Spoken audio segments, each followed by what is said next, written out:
In back segment tonight, the Sanctuary City controversy getting hotter. Today in Washington, mayors from all over the country met with Homeland Security Secretary John Kelly discussing the sanctuary problem.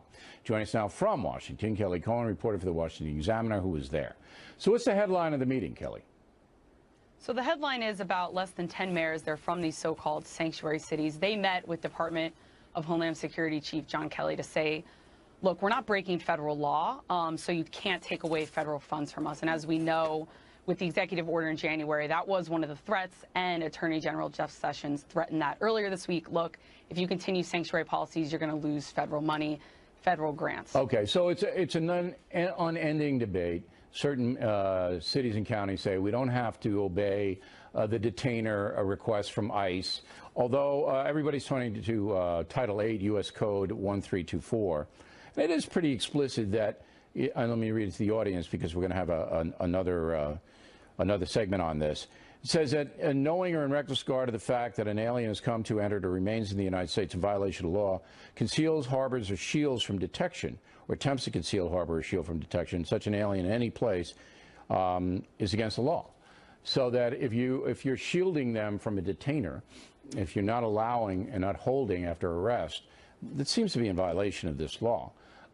Did Kelly bring that up at all, do you know? Well, the mayors, they said the issue is that detainers are voluntary. They're actually not backed by a warrant.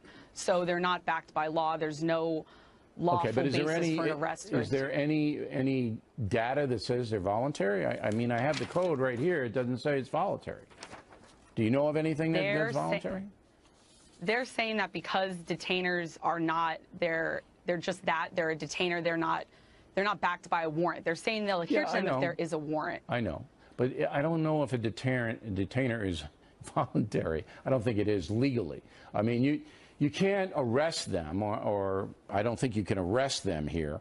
That would be a pretty bold act. All right, Kelly, we appreciate it. Now let's go to Austin, Texas, a big sanctuary place, and bring in Carl Rove, who lives there.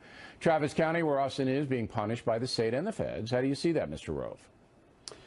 Well, our local government, Austin is a blueberry in the midst of a big red sea. It's a very liberal town, and so you could expect them to adopt these kind of policies. What's interesting to me is that they want to have it both ways. As I understand it, the sheriff, Sally Hernandez, says, we'll ignore detainers, except if the detainer involves a case of capital murder, aggravated sexual assault, or continuous human smuggling. So, I mean, I guess if you just are smuggling once, we're going to ignore it. If you have an aggravated assault or a sexual assault that's not aggravated, we're going to ignore that. If you got manslaughter, if you got assault, if you're dealing drugs, you're selling opiates, you're selling heroin, that's not on our list. But if you give us a detainer on these four. But where does Sally Hernandez get the right to make this law? I mean, that's what I asked yesterday. I mean, she's basically saying, look, I'm just going to do what I want, and I really don't care if the federal government wants to hold somebody. Remember, all we're talking about here are people who have been arrested. We're not talking about gardeners. We're not talking about anyone. These people have been arrested. They're in Sally Hernandez's jail, okay? Yeah. And then ICE finds out about it, not by Sally. Sally won't tell them. Okay, but finds out. Well, Sally will. Sally will if they're a capital murder, aggravated sexual assault, or continuous human smuggling. And there's a few of those. Well, that's not a serious crime, Bill. That's not a serious. We don't need to worry about that to the safety of our community. You think she's crazy? Our county judge said, quote, I am frustrated that Travis County resources and attention are continually diverted from public safety to address unfounded, politically motivated allegations. So is she saying that if you're accused of assaulting somebody or being a drunk and a DUI that kills somebody or a heroin dealer, that is a, quote, politically motivated allegation? I mean, that is just ludicrous. Do people in your county where you live, Travis County, would the majority of them care about this? Are they outraged about it, or they just say, you know, we're so liberal, we'll let anybody do what anybody wants to do? Well, it's a pretty liberal place, so it's not likely to get the response that you would get elsewhere in Texas. Here's the problem for Travis County.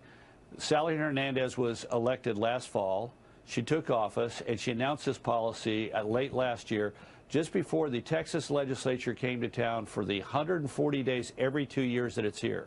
So we have all of our Texas state House representatives and state senators here in town for a legislative session that goes through the end of May, and they're watching this drama play out. And as a result, our governor, our lieutenant governor, other state leaders have asked for legislation to deal with cities that refuse to uphold the law, and as a result, it's going to result in a very bad outcome for Travis County. And again, what gets me is okay, if you want to be principled, then say we're not going to accept any federal detainer. What gets me is they say, okay, no federal detainers except the 4 crimes that we have on our bad list. But if there are other bad crimes, oh well, we're not going to treat that detainer. Yeah, I mean that's worthy of anarchy. respect. So what you're saying is that the state of Texas may make laws that would put Sally Hernandez in jail? No, but it's likely to deny Travis County money and for failing to live up to its obligations, and that's hopefully going to have an impact on them. But I got to tell you, to me, it's got to be one or the other. You either respect the federal law and say we get a detainer for any violent crime and we're going to turn them over, or you simply say, you know what, we're not going to accept any detainer. We're going to find some goofy excuse not to accept it. But they're trying to have it both ways. They're trying to be pure to the liberal community. Yeah, and they hide behind a warrant situation, which is a very difficult thing to do. You've got to present evidence, and it takes forever, and all of this. So anyway, Mr. Rove, thank you.